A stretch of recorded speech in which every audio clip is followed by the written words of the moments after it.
Κυρίες και κύριοι, στην τραγωδία που είχαμε τα ξημερώματα στη θαλάσσια περιοχή Πάλερος, απέναντι από τη Λευκάδα. 4 παιδιά είναι μεταξύ των 12 μεταναστών που έχασαν τη ζωή τους όταν αναποδογύρισε η Λέμβος, στην οποία επέβαιναν. Διασώθηκαν 15 άτομα, 6 από τα οποία μεταφέρθηκαν στο νοσοκομείο της Πρέβεζας και είναι καλά στην υγεία τους. Από τα παράλια στην Πάλερο, απέναντι από τη Λευκάδα, οι διακινητές τους υποσχέθηκαν τη μεταφορά τους σε ένα άλλο καράβι που θα τους παραλάμβανε και θα τους οδηγούσε στην Ιταλία.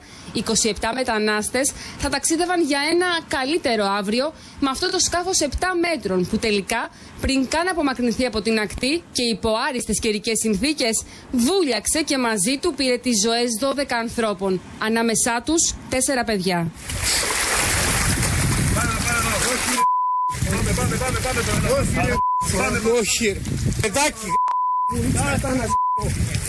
Παπούτσια, τσιγάρα, μπουκάλια με νερό είναι ό,τι κατάφερε να σωθεί από τους 12 ανθρώπους που σε απόσταση αναπνοής από τη στεριά πνίγηκαν στην προσπάθειά τους να προσεγγίσουν τα θαλάσσια ευρωπαϊκά σύνορα.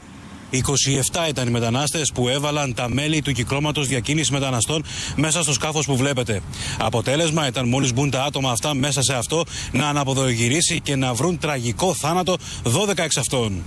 Από νωρίς το πρωί, όταν ένας από τους επιζώντες με κινητό ειδοποίησε τις αρχές, άντρες του λιμενικού έστησαν επιχείρηση για τον εντοπισμό των μεταναστών. Το σοκ όσων βρέθηκαν στο σημείο της τραγωδίας αποτυπώνεται όχι στις σκληρές εικόνες που έχουν καλυφθεί, αλλά στον ήχο της φωνής τους.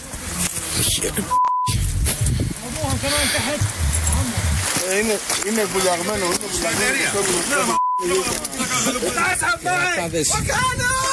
Στη θέα των άψυχων συμπατριωτών τους, κάποιοι από τους 15 αλλοδαπούς που κατάφεραν να βγουν στη στεριά ξεσπούν σε κραυγές απόγνωσης και επίκλησης του Αλλάχ.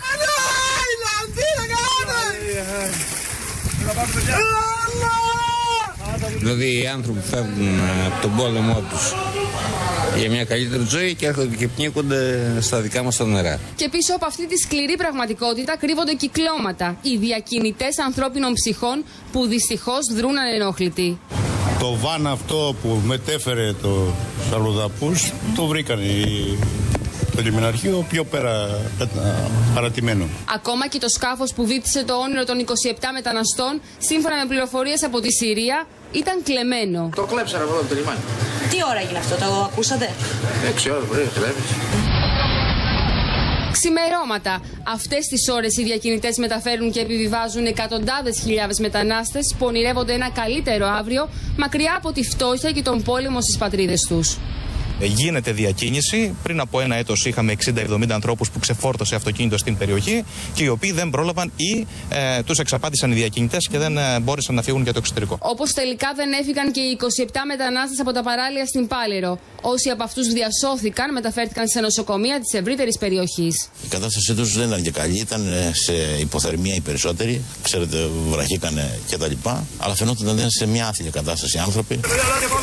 Ευτυχώς όμως δεν υπάρχει κίνδυνος για την υγεία τους, σύμφωνα με τους γιατρούς. Έξω από τα δωμάτια τους βρίσκονται άνδρες του κεντρικού λιμεναρχείου της Λευκάδας, καθώς υπάρχει η πληροφορία πως ένας από αυτούς είναι από το κύκλωμα διακίνησης μεταναστών. Τον αποτροπιασμό τους για τη νέα τραγωδία εξέφρασαν όλα τα κόμματα, καθώς και ο Υπουργός Προστασίας του Πολίτη Νίκος Δένδιας, ο οποίος από το βήμα της Βουλής ξεκαθάρισε πάντως ότι η Ελλάδα θα προστατεύσει τα σύνορά της. Δεν πρόκειται να αισθανθούμε και ενοχικά σύνδρομα από το να προστατεύουμε την εθνική μας κυριαρχία και τα σύνορά μας. Είναι δικαίωμά μας.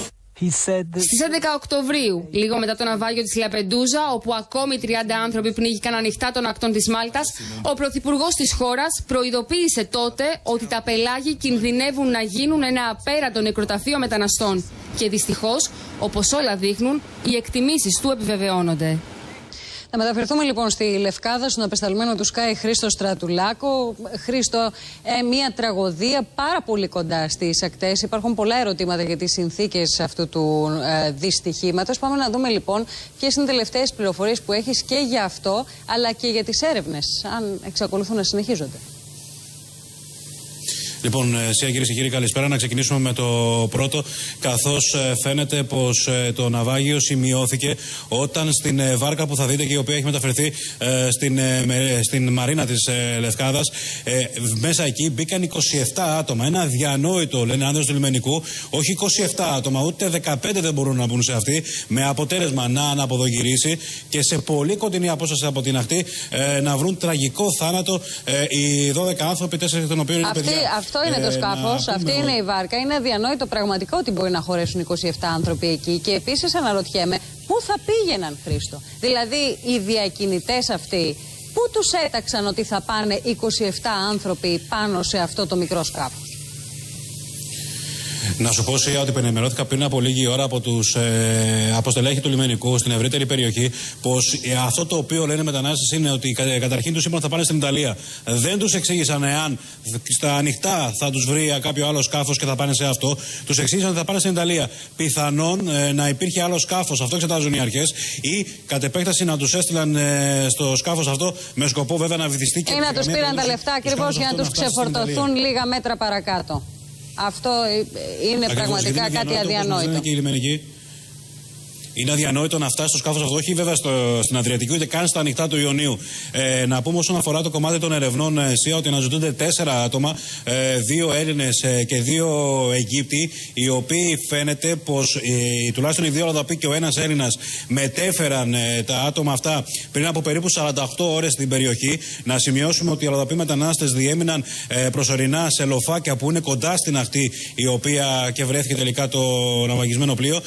Πρώτον αυτό, και δεύτερον, ότι πίσω από την υπόθεση μπλέκεται και ένας κάτοικος της ευρύτερης περιοχής εδώ στην Ετωλοκαρνανία ή της Λευκάδας, με αποτέλεσμα αυτήν εδώ την ώρα που μιλάμε οι έρευνες να είναι σε εξέλιξη. Οι αρχές φαίνεται να γνωρίζουν τα στοιχεία του ελόγω δράστη και να είναι κοντά, όπως εκτιμούν, στη σύλληψή του, καθώς θεωρούν δεδομένο ότι κάποια στιγμή θα τον εντοπίσουν. Όσον αφορά το κομμάτι λοιπόν αυτό, οι έρευνες είναι σε εξέλιξη. Να σημειώσουμε απλά ότι εντός των επόμενων ωρών θα υπάρχουν και καταθέσεις από τους αλλοδαπούς, οι οποίοι φαίνεται να φωτογραφίζουν έναν εξ αυτών, ο οποίος βρίσκεται στο νοσοκομείο της Λευκάδας, ότι ήταν ο ενδιάμεσος ανάμεσα σε αυτούς και τους δράστες. Για να δούμε αν θα μπορέσουν να προσφέρουν στην διαλεύκανση υπόθεσης αυτές οι πληροφορίες που θα δώσουν τα ίδια τα θύματα. Σε ευχαριστούμε πολύ, Χρήστο.